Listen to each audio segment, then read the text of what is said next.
This presentation is about ATU's Political Action Committee, known as COPE. So what is COPE? What is it all about? Well, basically, it's our Political Action Committee, which has been in existence for about 25 years now.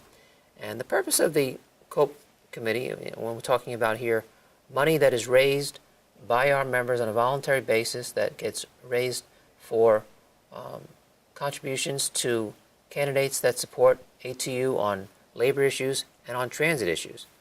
We feel like this is our best way, one of the best ways actually, to have a direct impact on the political process, so we can ensure that the people who we are dealing with at transit systems, at all levels of government, whether it be U.S. Senate, U.S. Congress, Governor, they are people who are pro-transit, pro-labor, people that are going to be agreeing with us, and if they don't agree with us actually, hopefully it gives us some sort of access to them so that we can try to educate them on our issues. This is the way we basically look at the entire COPE program and where it fits in. You know, obviously our entire organizational structure is focused on organizing new workers and passenger organizing, building political power. But as you can see, COPE is a big part of this, because without the right officials in place, it's really impossible to do some of these other things, including passing better legislation, which leading to better contracts and so forth. So it's all one big piece of the puzzle. Now, as far as how much we're asking members to give to COPE, it varies. Some locals, as we're going to see in just a few minutes, do really well. Some don't do well at all. But as far as an individual basis is concerned, the proper thing to tell our members as they're coming into your bargaining units, and even those who have been in the bargaining units for a long time, is that every dollar counts. These are, we understand that these are precious dollars that people are giving up on their own accord, and we like them to contribute as much as possible, but obviously people need to just give what they can afford. The best way to do it is through payroll deduction. It's the most painless way. You sign up through your paycheck, and the money comes out on likely a bi-weekly basis. It comes out just a little bit at a time. That is better way to do it than going to your members through what some locals do, which is going through passing the hat around or having picnics or whatnot. Those kind of events are fine, and they do raise money for COPE. However, the best way to get money to come into the program on a consistent basis is through payroll deduction. We have, on the administrative side, there are different ways that you can request money for COPE. Obviously, the money comes in here, and then you can request money goes out to a particular candidate. You see the form here. We also have now, we've newly developed an electronic version of this form in which locals can request money to go to federal or state candidates. It's kind of a unique program that we have, because a lot of the other unions tend to give money only to federal candidates, but ATU COPE is unique in which we offer the opportunity to give to governor, state legislator, city council, all of these different offices that have a direct impact on our bargaining rights. We also have a unique program, structure of our program, which basically says that it's called our 50-50 rule.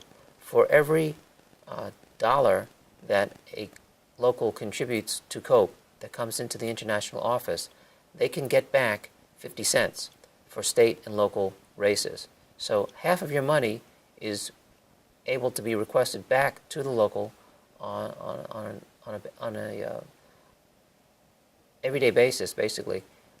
As the elections are approaching, if you have, for instance, if you've contributed $10,000 that election cycle to COPE, you can get back $5,000 of that back for state and local races. Really no questions asked, as long as these candidates are credible people who are pro-labor and pro-transit.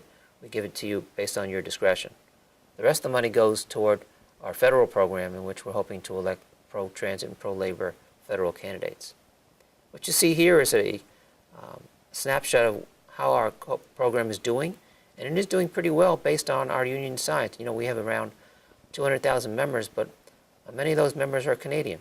So only U.S. members may contribute into this program, and as you can see, since 2010, 2011, we've been going up consistently. It's increased by almost 11% since 2011, over $1 million a year at this point. And we have great potential here. You know, we have about 111 locals that give in the most recent year that we have calculated. The problem, if you look a little deeper into this COPE contribution issue, is that the top 10 locals are contributing more than 60% of all of our COPE money. And the average contribution on the top 10 is just about $36 per member per year. That's not a lot of money to give. The average contribution for the other COPE locals is about $11 annually. So we can certainly do a lot better than that. Again, only about half of our locals haven't given anything to COPE. We would like to see this launched across the United States, whether you're in a red state or a blue state. We have about 90,000 active members who do not give. A huge potential at a time when we're obviously going to be facing great challenges with the new administration coming in and we have a Republican Congress. You should also know that this COPE money, as you're talking to your members about it, it doesn't just go to Democrats. Everybody thinks that. It's not all the case, and you can look it up. It's all public record. We give money at our discretion to candidates who support us on our issues, period. They could be a Republican, they could be Democrat. Doesn't matter party affiliation. We care about people who care about our issues and the everyday lives of our members. If a Republican who is going to support public transit is going to be out there, we're going to support that person. No questions asked. It's a very big piece of this. Turns out that less than 25% of U.S. active members actually contribute to COPE, and many of them give us the reason that they don't want us to be giving them money to Democrats all the time. We get that, but that kind of rhetoric needs to be addressed. It's not exactly true. Again, great potential inside the numbers. We have 32 locals that are contributing less than $1,000 a year, and you can see the trends over the years. Of the members that do contribute, their average is about $5.80. Look, we have a lot of work to do in this program, and we're glad to reach out to your local to help out in any way possible, to give you ideas on the best way to reach new heights in COPE. It's a critical time to be doing this. We're able to help you, and we would like to do it. All you need to do is pick up the phone and call the international office. If you look to see where the COPE money is coming from, no surprise, these are some of the states in the U.S. where we have our highest density.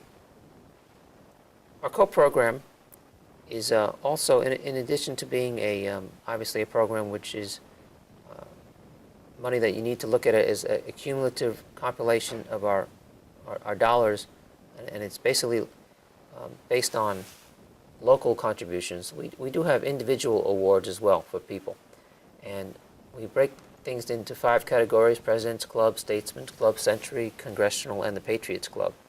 And we give awards out on an annual basis to people who contribute at certain levels of COPE contributions. As you can see, the highest level of contribution, we have people fit into that Statesman's Club who are giving at least $50 per year. If we can increase the number of people in the Century Club significantly, I think that our COPE program could reach new heights. Again, the timing of this is just critical. If you look at the world in which we're living today, and this is the message to take to your members, our influence as far as the labor movement is shrinking.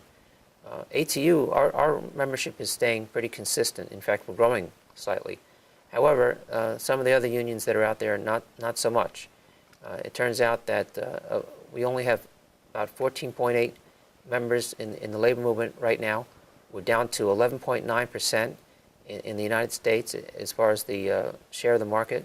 It's the lowest rate in more than 70 years.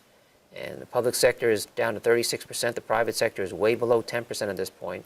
So our influence is shrinking, and it's important to find ways that we can fix this. Obviously, now with Donald Trump in office, we feel that we're going to be facing some problems as far as the Supreme Court and our ability to get people on that court who believe in organized labor. So it's now more than ever, it's important to make sure that our issues get addressed. Again, here's another way to look at it: the business community versus the labor community. The business community, which previously only gave money to Republican candidates, has really kind of evened things out.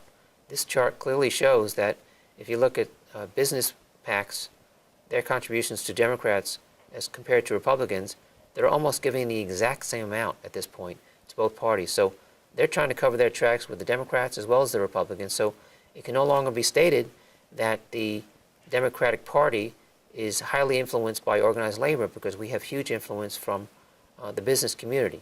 So not only are they giving their money, and wisely so, to the Democrats as much as we are, but also they have the ability to outspend us by a tremendous amount because of the recent Supreme Court Citizens United case. The fact is we can't compete with them, but we can do what we can.